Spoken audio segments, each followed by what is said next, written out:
ओम श्री परमात्मने नमः। श्री गणेशाय नमः।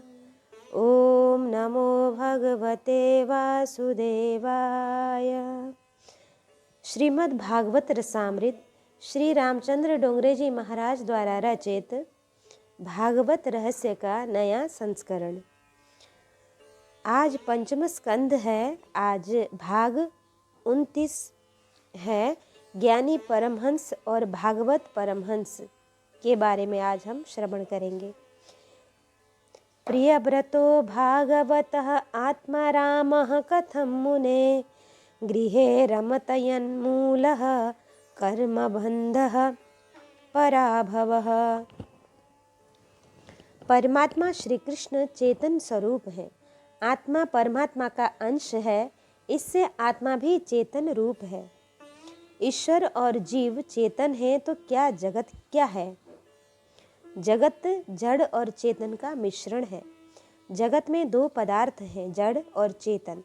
आत्म चेतन है, शरीर जड़ है। जो क्षण क्षण में परिवर्तित होता है उसे जड़ कहते हैं, तथा जिसका स्वरूप सदैव एक सा रहता है वह चेतन है, उसे चेतन कहते हैं। जड़ प्रत्येक क्षण परिवर्तित होता है और चेतन अपरिवर्तित रहता है। ये दोनों तत्व भिन्न हैं, भिन्न होने पर भी एक रूप हुए हैं। दूध और पानी को एक रूप होने के बाद अलग अलग करना कठिन होता है। उसी तरह शरीर के जड़ से चेतन को अलग करना अति कठिन है। हंस में एक बड़ा सद्गुण है।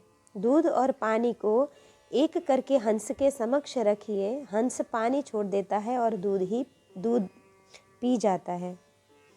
इस जगत में दूध पानी इकट्ठे हो गए हैं। जड़ शरीर और चेतन आत्मा का मिश्रण हो गया है।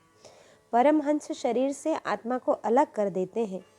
वे मानते हैं कि इस शरीर से मैं भिन्न हूँ, मैं परमात्मा का अंश हूँ। देह का दुख मेरा दुख नहीं है, देह का सुख भी मेरा सुख नहीं है, मैं आनंद रूप हूँ। पंचम स्कंद में परमहंसों की कथा है। श्रीमद् भागवत परमहंसों की संहिता है। नारियल के ऊपर का कवच होता है और कवच के भीतर नारियल का गर्भ फल होता है। कवच कठोर होता है और फल कोमल होता है। कवच नीरस होता है और फल सरस होता है। कवच में स्वाद नहीं होता, फल में स्वाद होता है। जब तक नारियल में पानी रहता है तब तक कवच फल को पकड़कर और जकड़कर रखता है। तब कवच से फल को अलग करना कठिन है।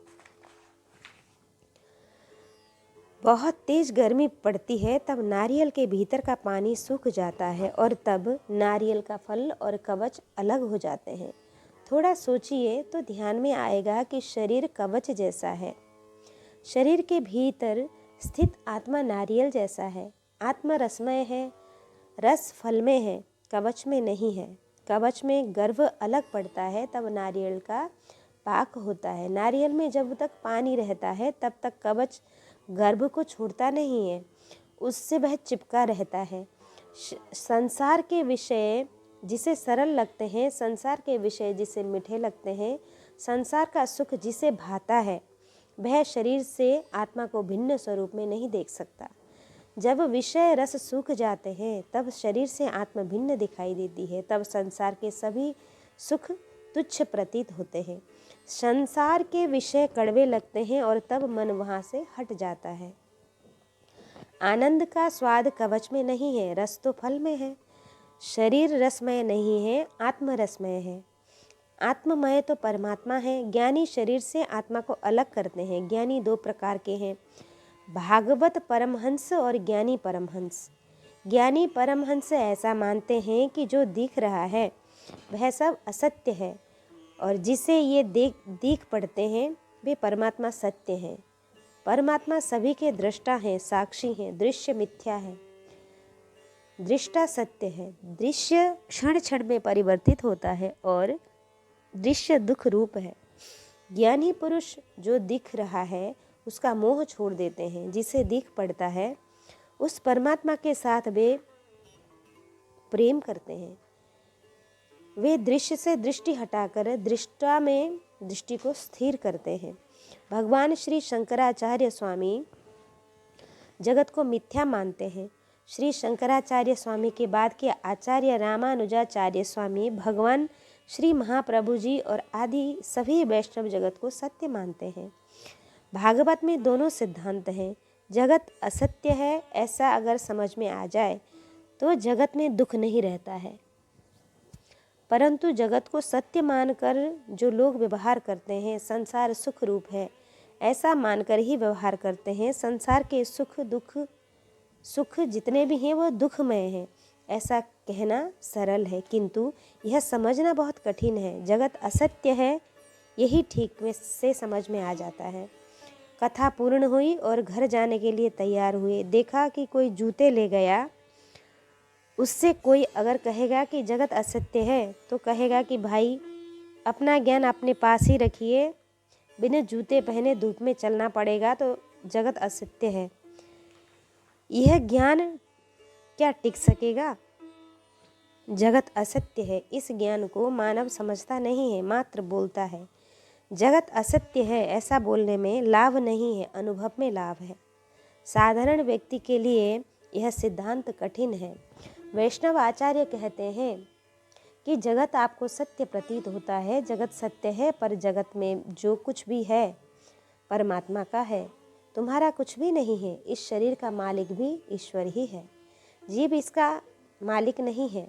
वैष्णव आचार्य जगत को प्रभु का स्वरूप मानते हैं। ये सभी सीताराम जी के स्वरूप हैं। अनेक स्वरूपों में प्रभु दर्शन देते हैं। हरिदेव जगत जगदेव हरि। जगत का मोह छोड़कर जगदीश्वर के साथ प्रेम करो, परमात्मा के स्वरूप में तन्मय हो जाओ। सूत जी सावधान करते हैं, किसी तरह जगत का मोह छोड़कर परमात्मा के साथ प्रेम करना है। ज्ञानी परमहंस और भागवत परमहंस का ध्येय एक ही है। मार्ग थोड़ा सा भिन्न है, आचार्यों में थोड़ा मतभेद है, सभी का लक्ष्य एक ही है। किसी का खंडन नहीं करना है, खंडन करने से मन बिगड़ता है। मंडन कीजिए। भागवत में दोनों सिद्धांतों का समन्वय है। जिसे जगत असत्य लगता है वह ज्ञान मार्ग के द्वारा भगवान की आराधना करता है। जगत जिसे सत्य लगता है वह भक्ति मार्ग के रास्ते से प्रभु की भक्ति करता है। ऋषभदेव जी ने ज्ञानी परमहंस का आदर्श दिखाया है और समझाया है। भरत जी महाराज ने भागवत परमहंस का आदर्श दिखाया है। साध्य एक ही है, साधना में थोड़ा फर्क है। प्रियव्रत राजा के वंश में ऋषभदेव जी का प्राकट्य हुआ। प्रियव्रत राजा के वंश में ऋषभदेव जी का प्राकट्य हुआ था। प्रियव्रत राजा की विवाह की इच्छा न थी। ब्रह्मा जी समझा रहे हैं कि जो लापरवाह रहता है उसका पतन होता है, जो सावधान रहता है उसको कोई तकलीफ नहीं होती है।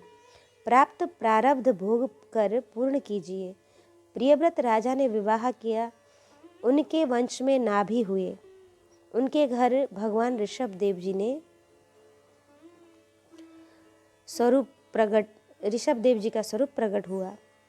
ऋषभदेव जी में सभी सद्गुण थे। इंद्र ने एक बार मेघ को आज्ञा दी कि बरसात न होनी चाहिए। ऋषभदेव क्या कर रहे हैं यह मैं देखना चाहता हूँ। ऋषभदेव ने योग शक्ति से मेघ उत्पन्न किए।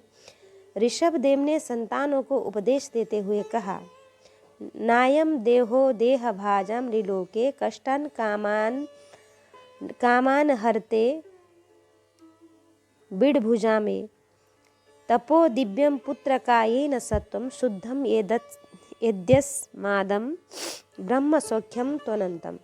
मानव शरीर तप के लिए है।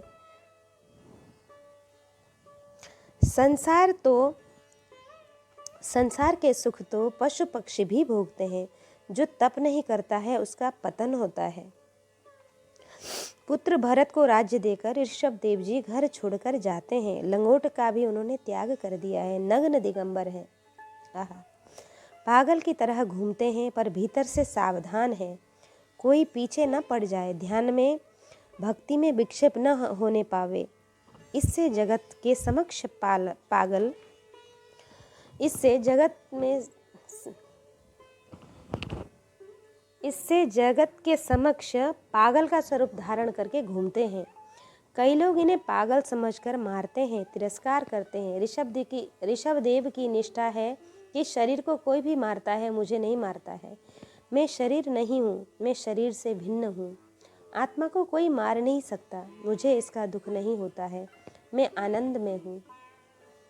लकड़ी को काटने से क्या लकड़ी में स्थित अग्नि काटी जा सकती है? हाँ, शरीर लकड़ी है, मैं लकड़ी नहीं हूँ, मैं तो अग्नि हूँ, तेजोमय हूँ, मुझे कोई नहीं जला सकता, मैं आनंद स्वरूप हूँ। ऋषभदेव जी परमात्मा के स्वरूप में स्थिर है। उन्होंने अवधूत वृत्ति ग्रहण कर ली है। जो आशा रहित, वासना रहित और तत्वनिष्ठ है, उसे अवधूत कहते हैं।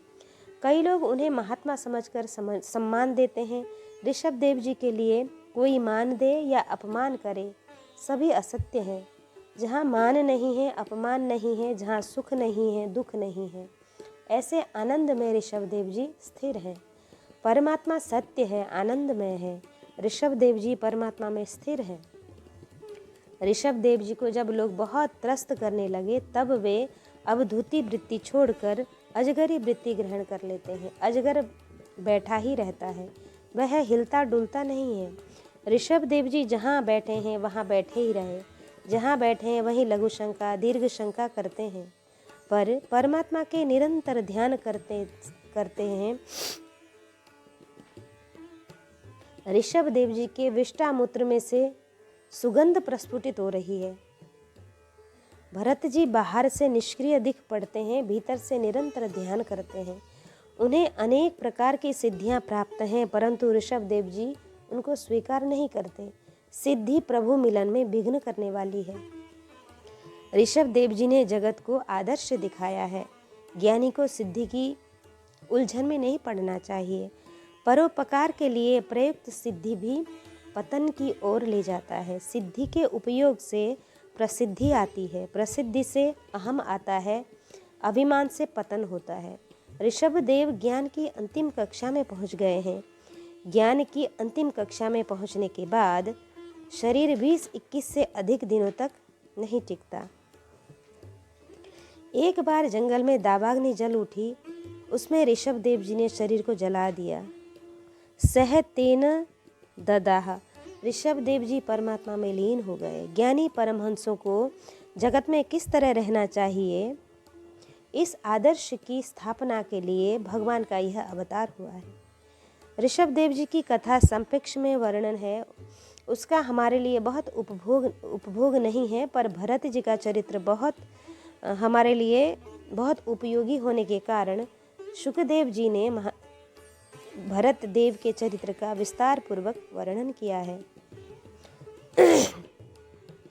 जब से भरत जी राज्य करने लगे, तब से इस खंड का नाम भरत खंड हुआ है। जब से भरत जी राज्य करने लगे, तब से इस खंड का नाम भरत खंड हुआ है। प्राचीन काल में इस खंड को अजनाभी खंड भी कहते थे। भरत जी का नाम अजनाभ भी था।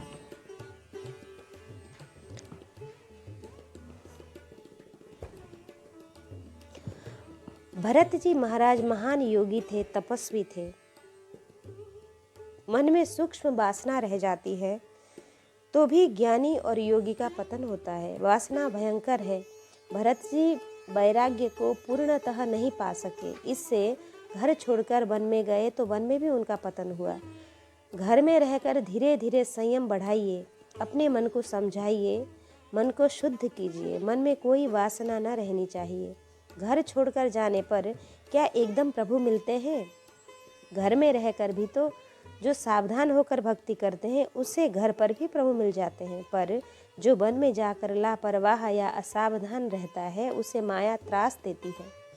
घर छोड़ने की आवश्यकता नहीं है, किंतु मन में से घर को त्यागने की जरूरत है। जिसके मन में घर है, वह जहाँ जाता है संसार रच लेता है।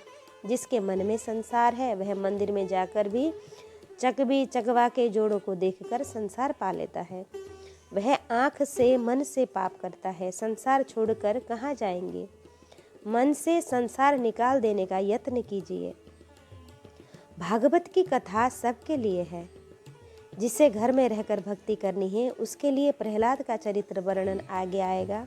कई लोग ऐसा समझते हैं कि घर में भक्ति नहीं हो सकती। प्रहलाद जी की भक्ति घर में सफल हुई थी। प्रहलाद जी ने घर नहीं छोड़ा था। कई लोग ऐसा कहते हैं कि घर में प्रभु सभी तरह से अनुकूलता दें तब भक्ति करनी है। सभी तरह से अनुकूलता कभी किसी को नहीं मिलती है, न मिल सकती है।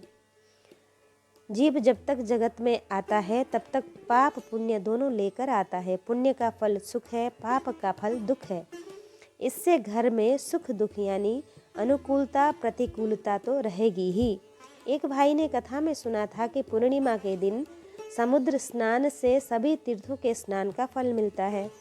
समुद्र में गंगा जी हैं, जमुना जी हैं, नर्मदा जी हैं, सभी तीर्थ समुद्र में आकर मिलते हैं। इससे भी भाई समुद्र तट पर जाकर बैठ गए पर स्नान नहीं करते हैं। एक सज्जन ने पूछा कि आप क्यों स्नान नहीं करते हैं? भाई ने कहा, मुझे स्नान करना है पर समुद्र में बहुत सी लहरें उठ रही हैं। मैं राह देख रहा हूँ कि समुद्र की तरंगें बंद हो जाएं, समुद्र शांत हो जाए तो समुद्र में जाकर स्नान कर लूँ। समुद्र कभी शांत नहीं होता है, समुद्र कभी शांत होने वाला भी नहीं है। जो समुद्र में स्नान करना चाहता है उसे समुद्र की तरंगों का त्रास सहना ही पड़ता है। संसार समुद्र है, संसार समुद्र में कष्ट रूपी तरंगें हर रोज उठती हैं। एक कष्ट दूर होगा तो दूसरा आएगा। कष्ट आता है और जाता है। जो जगत में आया है वह कुछ न कुछ दुख सहन करेगा ही, करना ही पड़ेगा, और वह इस संसार के दुख को सहने के लिए ही आया है, पाप लेकर आया है। जीवन में किसी भी प्रकार का कष्ट नहीं रहेगा, ऐसी आशा नहीं रखनी चाहिए। ऐसा दिन कभी ना आएगा। कैसी भी कष्टदायक स्थिति में हो, भक्ति छोड़िए नहीं। अरे कष्ट में क्या भोजन छोड़ देते हैं? भोजन तो करना ही पड़ता है। इसी तरह भक्ति करिए। घर में रहकर जो भक्ति करना चाहता है उसे प्रहलाद का चरित्र याद रखना चाहिए, और जिन्होंने घर छोड़ा है वे भरत जी का चरित्र याद रखें और कभी न भूलें। भरत जी घर छोड़कर बन गए, घर में बच्चों को खिला रहे थे। उनकी सूक्ष्म वासना मन में थी। जंगल में जाने पर भी वह मन में जागृत हो गई। मात्र वासना का विषय बदल गया। वन में जाने के बाद हिरण को खिलाने लगे। वासना ज्ञानी पुरुष का, महायोगी का किस तरह पतन करती है। वासना के प्रवेग में ज्ञान बह जाता है। भरत जी अब हिरण के बच्चे को गोद में खिलाते हैं। हिरण में उनका मन फंसा है। सुखदेव जी महाराज उस चरित्र का दिव्य वर्णन करते हैं। भरत जी महाराज नेपाल में गंडकी नदी के तट पर तप करने गए हैं। नेपाल में पशुपतिनाथ विराजमान हैं। यहाँ जीव पशु हैं। पशु उसे कहते हैं जिसे बांध कर रखा जाता है। जीव को काम बांध कर रखता है। काम जीव को नहीं छोड़ता। जीव बंधा रहता है। जीव के पति श्री शिव हैं, इससे उन्हें पशुपतिनाथ कहते हैं। पशुपतिनाथ शिव जी का स्वरूप अति दिव्य है। गंडकी नदी है। गंडकी का दूसरा नाम शालिग्रामी है, क्योंकि गंडकी से शालिग्राम प्रकट होते हैं। भरत जी महाराज वहाँ तप करने गए हैं। पृथ्वी के सार्वभौम राजा थे। सब छोड़कर वन में गए। साथ में कोई नौकर नहीं रखा। एकांत में अकेले में भक्ति करते हैं। सुबह 4 बजे उठकर स्नान करके कमर तक पानी में खड़े रहकर तेजोमय नारायण का ध्यान करते करते गायत्री मंत्र जप करने का उनका नियम होता है। सूर्य नारायण की भक्ति करने से बुद्धि शुद्ध होती है। बुद्धि के मालिक सूर्य नारायण हैं। सूर्य उदित होने पर भरत जी जल से बाहर आते हैं। सूर्य नारायण की स्तुति करते हैं। शालिग्राम की पूजा करते हैं। जो बहुत भक्ति करते हैं माया उन्हें त्रास देती है। माया सोचती है कि यह बहुत भक्ति कर रहा है, मैं सिर पर पाँव रखकर भगवान के धाम में जाएगा, मेरे सिर पर पाँव रखकर वह भगवान के धाम में जाएगा। माया के प्रवाह में बहने वाले को माया त्रास नहीं देती है। जो बहुत क्रोधी है, बहुत कामी है, उसे देखकर माया कहती है कि ऐसा व्यक्ति तो मृतवत ही है, उससे क्या मारना। जो निरंतर भक्ति कर रहे हैं ऐसे भरत जी को माया त्रास देने पहुंच गई। सुखदेव जी महाराज वर्णन करते हैं कि राजन, जो असावधान है वह वन में जाता है तो उसे वन में माया त्रास देती है। जो सावधान है वह घर में भक्ति करके भगवान के दर्शन कर पाता है। माया जीव को असावधान बना देती है। माया ने भरत जी के लिए ऐसा प्रसंग खड़ा कर दिया। एक बार गर्मी के दिन थे, सूर्य उदित हुआ। भरत जी जल से बाहर आए। उसी समय 9 मास परिपूर्ण किए हुए सगर्भा हरिणी वहाँ जलपान करने आई। उसे बहुत प्यास लगी थी। वह जैसे ही जलपान करने पहुंची कि एक सिंह ने गर्जना की। जंगल में बाघ सिंह रहते ही थे। सिंह ने फिर गर्जना की। सिंह की गर्जना सुनकर हरिणी घबरा गई। जिस ओर से आवाज़ आ रही थी उसी ओर देखने लगी।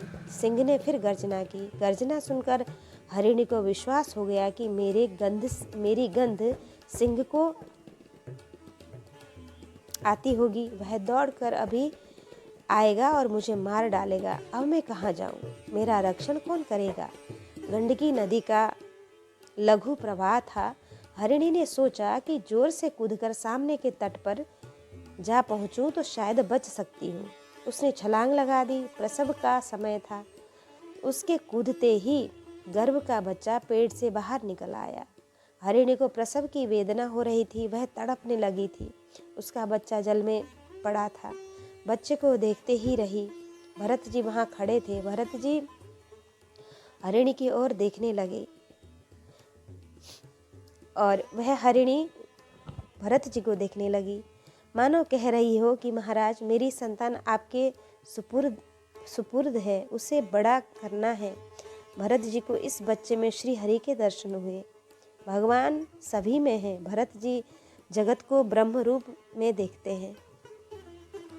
सोचने लगे कि यह बच्चा कैसा, जन्म से माँ से बिछुड़ गया, इसके पिता का भी पता नहीं है। प्रसव वेदना में हरिणी के तत्काल ही प्राण निकल गए। भरत जी दौड़ कर गए और उन्होंने उस हरिण शाब को उठा लिया, उसे अपने कुटीर में ले गए। भरत जी ने सोचा कि इसका माता पिता अब मैं ही हूँ, इसका लालन पालन अब मुझे करना है। भरत जी हरिण शाब को बहुत प्यार करने लगे। जंगल में अकेले रहते थे, अब साथी मिल गया। इससे वे बहुत प्रसन्न रहने लगे। उसे गोद में लेते हैं, हृदय से लगाते हैं। दर्शन करने जाते हैं तो इसे साथ लेकर जाते हैं। स्नान करते हैं तो इसे साथ लेकर जाते हैं। जहाँ भी जाते हैं हरिण शावक को कंधे पर चढ़ाकर ले जाते हैं। बहुत बुरा हुआ। हरिण बालक को पानी से निकाला तो बुरा नहीं है, उसे कुटीर में रखा तो भी बुरा नहीं है, पर उस हरिण बालक को हृदय में रख लिया, यही बुरा हुआ। घर में चाहे जिस किसी को रखिए, पर हृदय में तो श्री कृष्ण को ही रखिए। श्री कृष्ण के बिना किसी को हृदय में न रखिए। श्री कृष्ण के बिना किसी और को हृदय में न रखिए। श्री कृष्ण के बिना आप जिसे मन में रखेंगे वह रुलाएगा, मरण बिगड़ेगा। मन में परमात्मा को ही रखिए। भरत जी ने हरिण शावक को मन में रखा। भरत जी उसका पालन करने लगे। आज तक संध्या गायत्री करते हुए भरत जी को तेजोमय नारायण के दर्शन होते थे। अब गायत्री जप करते हुए वह हरिण शावक दिखाई देने लगा। भरत जी श्री हरि के लिए घर छोड़कर आए थे, किंतु हरिण में फंस गए। भरत जी का प्रारब्ध हरिण बालक के स्वरूप में आया था। नाव पानी में रहती है, पर पानी नाव में भर जाता है तो नाव डूब जाती है और नाव में बैठे व्यक्ति भी डूब जाते हैं। नाव में बैठने वाले को बहुत सावधान रहना पड़ता है।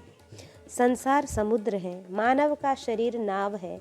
संसार के विषय जल हैं, विषय स्वरूप जल नाव में आ जाता है तो नाव डूबती है। संसार के विषय मन में आ जाते हैं तो पतन होता है। भरत जी ने हरिण को मन में रखा, ध्यान में तथा भक्ति में अब विक्षेप होता था। कभी कभी भीतर से आवाज़ आती थी कि क्या इस हरिण के लिए घर छोड़ा है? मैंने तो प्रभु के लिए घर छोड़ा है। मेरा मन हरिण में फंसा है, यह अच्छा नहीं है। पर नहीं, मैं तो परोपकार कर रहा हूँ ना। मैं उसकी अपेक्षा करूँगा तो बाघ भालू उसे मार डालेंगे। मैं तो इसका रक्षण कर रहा हूँ। अरे, जो स्वयं काल का ग्रास है वह अन्य का क्या रक्षण करेगा। रक्षण तो परमात्मा ही करते हैं प्रारब्ध के अनुसार। किसी मानव में रक्षण करने की शक्ति होती तो कभी किसी की मृत्यु होती ही नहीं। जीव रक्षण कर ही नहीं सकता है, पर भरत जी ने ऐसा मान लिया कि मैं इसका रक्षण कर रहा हूँ, मुझे इसकी देखभाल करनी चाहिए। धीरे धीरे भक्ति के नियम छूटने लगे, भक्ति में विक्षेप आने लगा। अब ठीक से ध्यान नहीं हो रहा है। हरिण बालक दिख पड़ता है। माया जीव को इस तरह ठगती है। कोई भक्ति करता है तब माया विघ्न लाती है और जीव संसार के विषय में जैसे जैसे फंसता है, माया ताली बजा बजा कर हंसती है। अब कैसा फंसा है, बहुत भक्ति कर रहा था ना। माया ने भरत जी को फंसा लिया। मन भरत जी को समझा रहा है कि यह परोपकार का काम है। जो बहुत परोपकार करता है वह प्रभु को भूलता है। भक्ति मार्ग में अति परोपकार अच्छा नहीं है। बहुत परोपकार से निम्न कोटि के व्यक्तियों का साथ होता है। बहुत परोपकार से अहम बढ़ता है, अभिमान आ जाता है। भरत जी भगवान को भूल गए। हरिण बाल में उनका मन फंस गया। हरिण के बच्चे में उनका मन फंस गया। हरिण बाल धीरे धीरे बड़ा होने लगा। एक बार ऐसा हुआ कि जंगल में हरिण को हरिणी दिख पड़ी। वह उस हरिणी के पीछे पीछे चला गया। भरत जी के आश्रम में वासना नहीं आया। भरत जी के आश्रम में वह वापस ही नहीं आया। संध्या हुई, अंधकार हो गया, फिर भी वह क्यों नहीं आया। भरत जी प्रतीक्षा कर रहे हैं, अभी तक क्यों नहीं आया। मेरा पुत्र कहाँ होगा, क्या रूठ गया होगा। अरे, मैं प्रेम नहीं करता हूँ उसे सुबह मैंने पानी तक नहीं पिलाया है। वह मुझे प्रेम करता था। वह मुझे पीठ में खुजली होती वह समझ जाता और कोमल कोमल सींगों से खुजलाने लगता था। अब कैसा आनंद आता, तब मुझे कैसा आनंद का अनुभव होता था, तब मुझे बहुत सुख मिलता था। भरत जी उसे खोजने निकले। जहाँ कंद मूल लेने जाते, जहाँ स्नान करने जाते, वहाँ सभी जगह ढूंढने गए, पर वह कहीं न मिला। भरत जी घबरा गए। सोचने लगे कि जंगल में बाघ सिंह घूमते हैं, किसी बाघ ने उसे पकड़ा होगा, मार डाला होगा, मेरे पुत्र को बाघ से मार डाला होगा। यह सोचकर भरत जी रोने लगे। मेरे पुत्र को बाघ ने मार डाला होगा। जाने कैसे कैसे उनके मस्तिष्क में ख्याल आने लगे और वे घबरा गए। यह सोचकर भरत जी रोने लगे। महान योगी, महान ज्ञानी पर माया में फंस गए। पुनः सोचते हैं, नाना जो मेरा पुत्र है, प्रभु उसका रक्षण करते हैं, मैं उसे पुत्र मानता हूँ, मैं प्रभु की भक्ति करता हूँ, तो प्रभु क्या मेरे हरिण बाल की रक्षा नहीं करेंगे। मुझे लगता है कि वह मरा नहीं है, जी रहा है, पर अब बड़ा हो गया है, शादी करने गया होगा। अब आएगा तो अकेला नहीं, पर बहू को लेकर आएगा। भरत जी ने भगवान के लिए घर छोड़ा था, फिर जंगल में बैठे बैठे ऐसे विचार करने की क्या ज़रूरत थी। मानव असावधान होता है, काल नहीं सोचता कि इसका काम अभी बाकी है। भरत जी का प्रारब्ध पूर्ण हुआ था, मरण का समय आ गया। भरत जी को बुखार आया, दर्भ की सैया पर पड़े थे, सैया में अंतिम सांस ले रहे थे। इधर वह हरिणी के पीछे पीछे गया। 8-10 दिन वह उसके साथ रहा। वहाँ एक बलवान हिरण आया, उसके साथ उसका हरिणी के लिए युद्ध हुआ। आने वाला हिरण बलवान था, उसने इसको मार भगाया। यह हरिण घायल रोता हुआ भरत जी के आश्रम में आ पहुँचा। पशु भी प्रेम को समझते हैं। हरिण समझ गया कि मेरे पिता अंतिम सांस ले रहे हैं। वह हरिण भरत जी के चरणों में आकर बैठ गया। भरत जी ने एक बार आंखें खोली और हरिण को देखा। उसको देखते ही भरत जी खुश हो गए। गंडकी नदी के तट पर जो घटना हुई थी, उसका स्मरण भरत जी को मृत्यु शैया पर हुआ।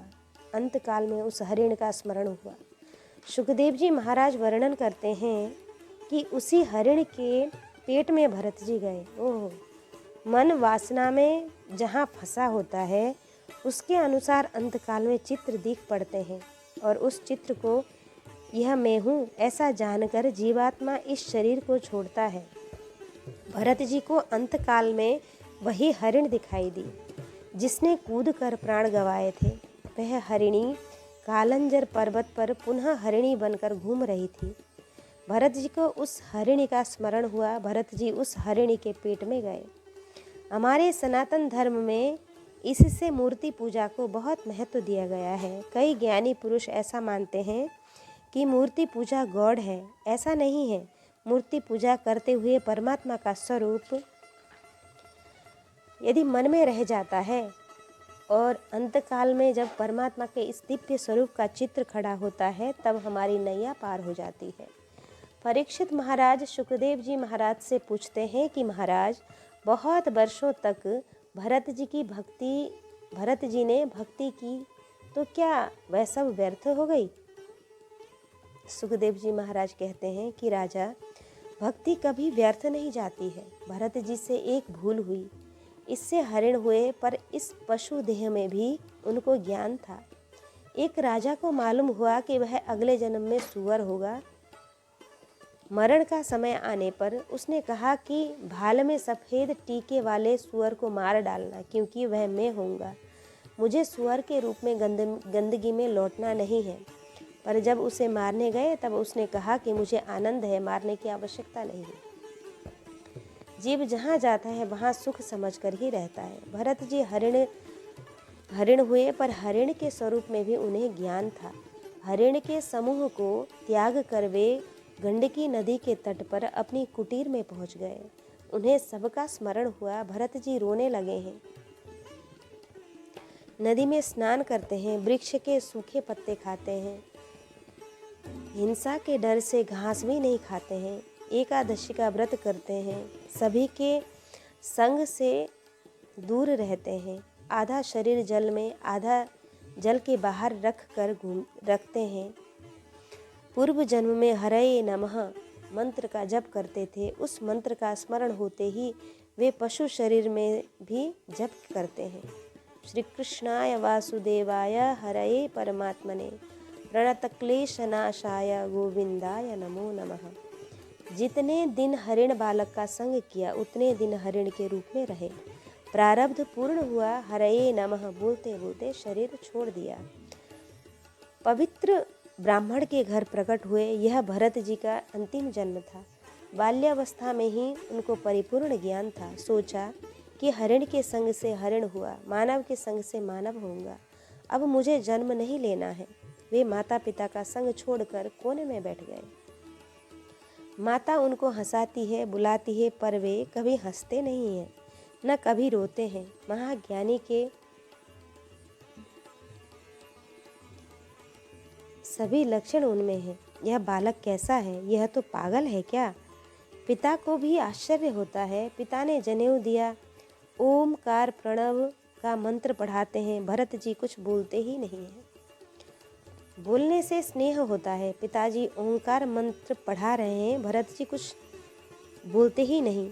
वे तो निरंतर परमात्मा के ध्यान में रहते हैं। कोई उनको पहचान नहीं सकता।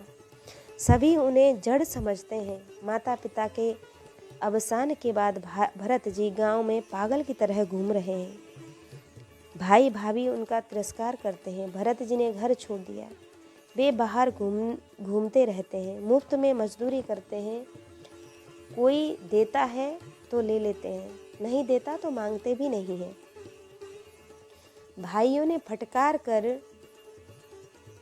उन्हें खेत में रख दिया और खेत की रखवाली सौंपी। भरत जी बैठे बैठे ध्यान कर रहे हैं। गाय बैल खेत में आते हैं, उन्हें वे रोकते नहीं हैं। भरत जी सभी में भगवान के दर्शन करते हैं। खाने वाला राम, खिलाने वाला राम, तो रोकने का मेरा क्या है फिर काम। बैठे बैठे दर्शन करते हैं। भाइयों ने सोचा कि यह मूर्ख है, इसे अकल नहीं है, कोई इसे पहचान नहीं सकता। संसारी जीव परमात्मा का त्याग करके संसार सुख में फंसता है और ज्ञानी संसार सुख छोड़कर परमात्मा का ध्यान करते हैं। भरत जी ध्यान में रहते हैं। जंगल के भीलों का राजा रहता है। उसने भद्रकाली माता की मनोती मानी थी कि मेरे घर पुत्र जन्म होगा तो मैं तुम्हें नारियल अर्पण करूंगा। नर बलि करूँगा, नर बलि का अर्पण करूँगा। उसके घर पुत्र जन्म हुआ। राजा ने किसी हृष्ट पुष्ट व्यक्ति को पकड़ कर लाने का आदेश दिया। भील खोजने निकले। भरत जी को कोई चिंता नहीं है, वे शरीर से हृष्ट पुष्ट हैं, फटी धोती पहनी है, पंच केश बड़े हैं, बाहर से पागल से दिख रहे हैं, भीतर से सावधान है। भीलों ने कहा कि पकड़ो इसे, पकड़ो। कहाँ तो वे खड़े रह गए। उन्होंने कहा पकड़ो पकड़ो, तो वे खुद ही खड़े रह गए। वे प्रत्येक को भगवत भाव से देखते हैं, सभी भगवान के स्वरूप हैं। जो मुझे पकड़ने के लिए कहता है वह भी भगवान है, ऐसी भरत जी की निष्ठा थी। भरत जी उनके पीछे पीछे चलते हैं। भीलों के सरदार ने कहा कि यह तो पागल है, इससे बांधने की क्या ज़रूरत है, इस पर दृष्टि रखिए। भील इन्हें जंगल में ले आए, उनको मल मल कर स्नान करवाया, लाल कपड़ा पहनने के लिए दिया, भाल पर रक्त चंदन का तिलक किया, जासूद के पुष्प की माला पहनाई, गर्म मिठाई खाने के लिए दी। भरत जी शांति से नारायण का स्मरण करते करते खाने लगे। विचार किया कि मरेगा तो शरीर मरेगा, मैं असावधान नहीं हूँ, सावधान हूँ, परमात्मा के चरणों में जाने वाला हूँ। भीलों को आश्चर्य हुआ, सोचने लगे कि यह कैसा मूर्ख है, 2 घंटे के बाद मरना है फिर भी शांति से खा रहा है, इसे जरा भी डर नहीं है। भोजन पूरा हो गया। भीलों ने मदिरा पान किया। गाते बजाते भरत जी को महाकाली के मंदिर में ले गए। भद्रकाली के समक्ष बैठने की आज्ञा की। भरत जी सिर झुकाकर बैठ गए। भाव आया कि यह मेरी माँ है। माता कभी बालक को नहीं मारती है, और कदाचित माता कभी मारती है तो प्रेमवश मारती है। माता की मार में भी प्रेम रहता है। भीलों का राजा वहां आ पहुंचा। भद्रकाली की पूजा करने लगा कि माता, तुमने मुझे पुत्र दिया है, मैं तुम्हें नर बलि अर्पण करता हूँ। यह हृष्ट पुष्ट है, तुम रुधिर पान करना, मेरे पुत्र को मार्कंडेय जैसी आयु वाला बनाना। राजा ने भरत जी को मारने के लिए तलवार उठा ली। भरत जी को जरा भी डर नहीं है, बिल्कुल भयभीत नहीं है। वे मानते हैं कि मेरे मालिक चतुर्भुज भगवान श्री विष्णु हैं, भगवान हैं, चारों ओर से रक्षण करते हैं। यह 2 हाथों वाला मुझे क्या मारेगा। भरत जी निर्भय थे, पर भद्रकाली माता से यह सहन नहीं हुआ। उन्होंने सोचा कि यह मेरा लाडला पुत्र है, यह महान ज्ञानी है, इसने ब्रह्म दृष्टि स्थिर की है, इन मूर्खों को होश नहीं है। बालक को जब कोई मारता है तो माता से सहन नहीं होता। भील राजा जैसे ही तलवार उठाकर मारने लपके, कड़ कड़ कड़ कड़ कड़ की शब्द ध्वनि हुई। मूर्ति को तोड़कर अष्टभुजा वाली देवी भद्रकाली बाहर आई। वही जो तलवार उस राजा के हाथ में थी, वही तलवार राजा के हाथ से खींचकर राजा का मस्तक काट डाला। उसके मस्तक को गेंद बनाकर माता खेलने लगी। भरत जी को मैं बचा गया। भरत जी को लगा मैं बच गया, इसका सुख नहीं था, तथा यह मर गया, इसका दुख भी नहीं था। भरत जी को ऐसा भी नहीं था कि मैं बच गया तो वो खुश हो गए, या फिर राजा मारा गया, उसका दुख भी उनको नहीं था। भरत जी पर संसार के सुख दुख का असर ही नहीं होता था। जहाँ सुख नहीं है वहाँ दुख भी नहीं है, जहाँ केवल आनंद है।